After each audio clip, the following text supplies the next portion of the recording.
Last week, we had a client meeting with our 2026 couple, and here's what happened. Hi, my name is Val, and I am a wedding planner here in Cebu City. And if you're new here and you wanted to know about wedding planning, if you're soon to be bride and a groom, then you better subscribe to my channel because I have a lot to share as a wedding planner. For the couple that we had a meeting last week, guys, you were able to know where they are in their wedding planning. We were able to have a discovery questions to basically understand how they are going or how they wanted their wedding to be executed. This client of ours doesn't really know how to plan a wedding, but the bride has already visioned how this wedding can go along. First of the questions we started with, when is the date of the wedding? So they have two options, which is for June and September. For June, the reason for that, it's because they have family that are coming over.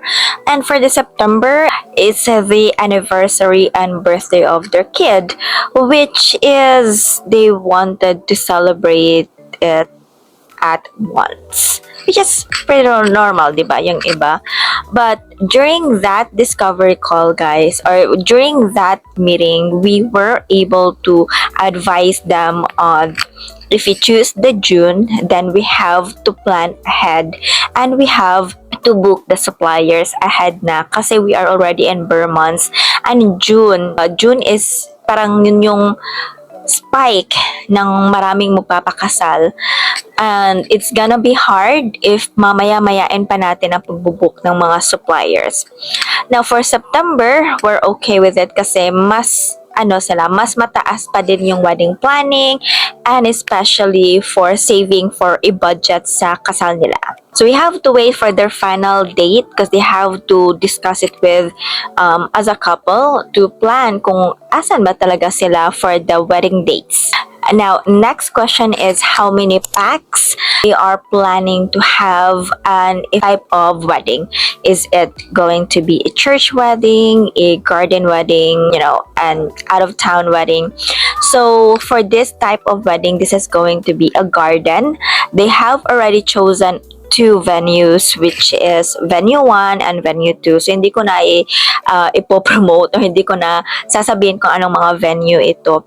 But the guests that they will be having or they plan to have is between 150 to 200 packs. So we, as part of the wedding planner, those two venues they choose, nakapag-event na kami doon. So we have to advise them that, the venue number 1 cannot accommodate 200 packs. They can only accommodate, I think, 150 lang.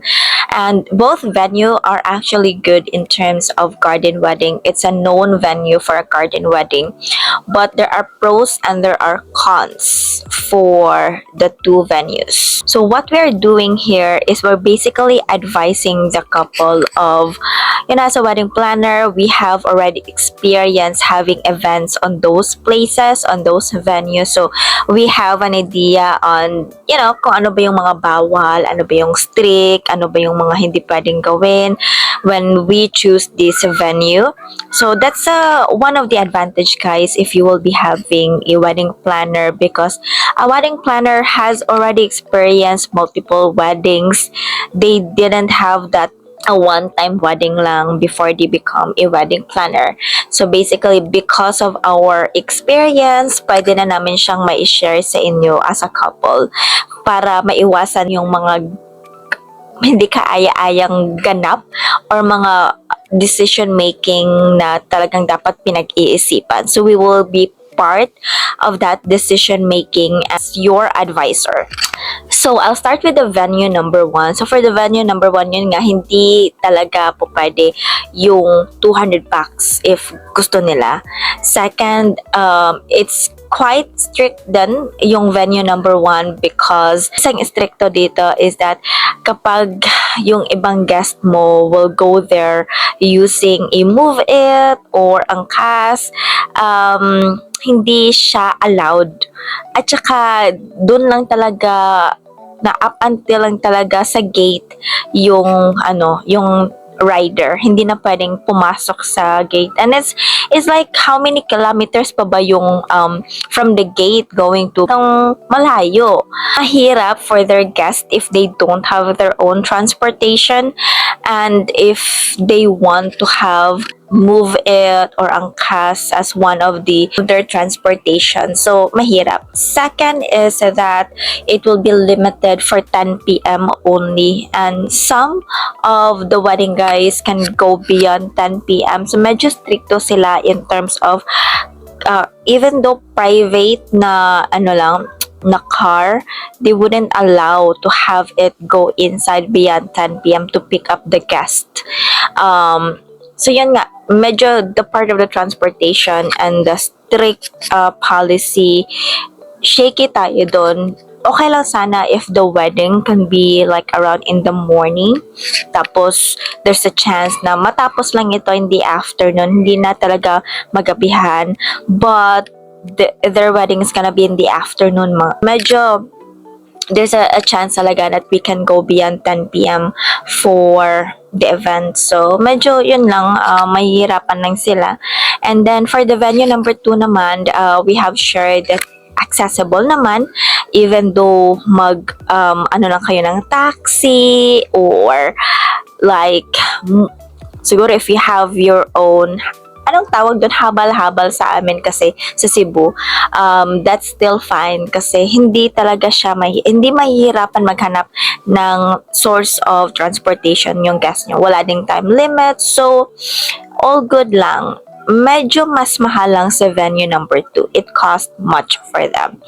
Yun lang. Yun lang yung ano niya. And then, it's much known to have a garden wedding. Yan. Next is we've asked them, ano ba yung mga services na gusto nyo talagang i-include to us? So, ang gusto ni groom is, sige, bigyan nyo nga kami ng all-in package so that we can decide if we want to get all-in package or not. So, on the spot, nag-create kami ng package for them saying, okay, LED, lights and sounds, this is what's gonna happen, this is going to be the services.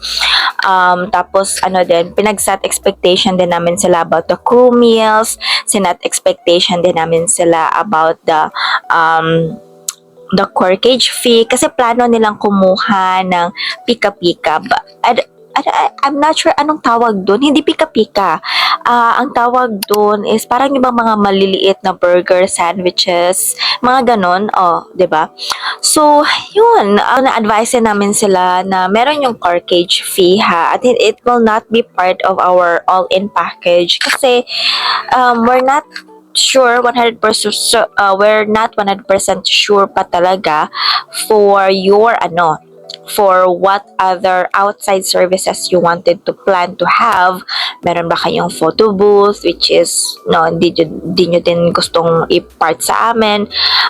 It's like additional decision pa, or like a decision to make for adding, kasi add up na yun pika-pika. We're not sure din kung anong klaseng pika-pika, or yun ba yung yung food mismo, burger and sandwiches. So, yun. The good thing din, si bride, meron siyang crazy idea that saw in TikTok about money done. So, yun, it's interesting kasi parang pinammoney heist na type siya na yung bridesmaids and groomsmen na yung, kukuha sa kanila. Pero yung money heist na kind of part, it's so crazy and it's so unique, no? Ang ganda kasi kumuha ng idea si bride, parang nag-ano na din siya, nag-search na din siya to plan ahead of her wedding. So, meron na siyang vision. And then, next naman na part is when we asked her about her bridesmaids and groomsmen. So, medyo madami, no? Like 10 pairs each, groomsmen and bridesmaids niya. Which is madami talaga. So, na-set expectation namin na if you really want to have a bridesmaids and groomsmen 10, then you also have to understand na in the wedding preparation, medyo dapat malaking room yung kukunin natin. And also, you have to understand na dapat iba ka na room kasi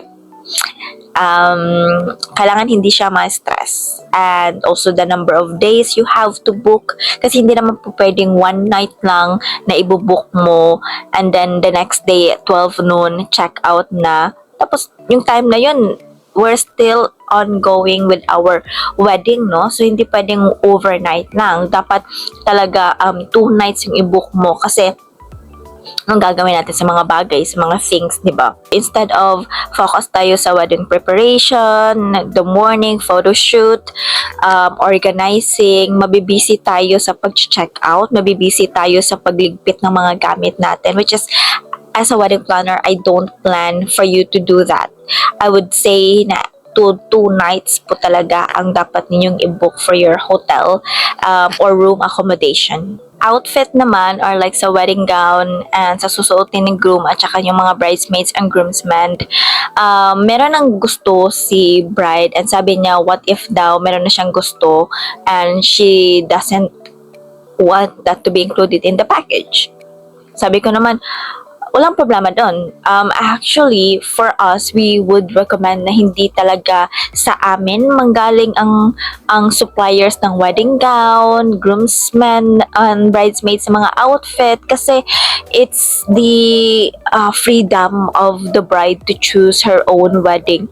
We don't know kasi kapag doon sa boutique na nakatie up sa amin, maybe hindi niya bet yung mga style doon na mga wedding gown at saka yung style ng kanyang mga susuotin ng kanyang bridesmaids. No, kasi ang mga bride may iba-iba talagang taste in terms of wedding gowns.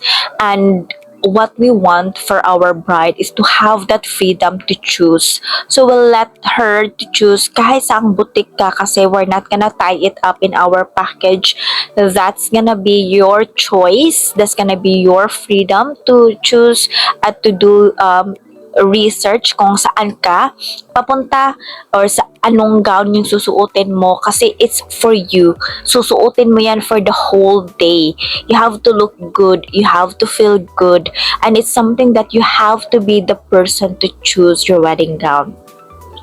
So, yun, naintindihan naman ni bride, pinakita niya sa amin na ito yung inspo ng wedding gown niya, which is, I suggest na nagsuggest lang kami that I love the idea, I like the idea that it can be two-way kasi for the ceremony, pwede siyang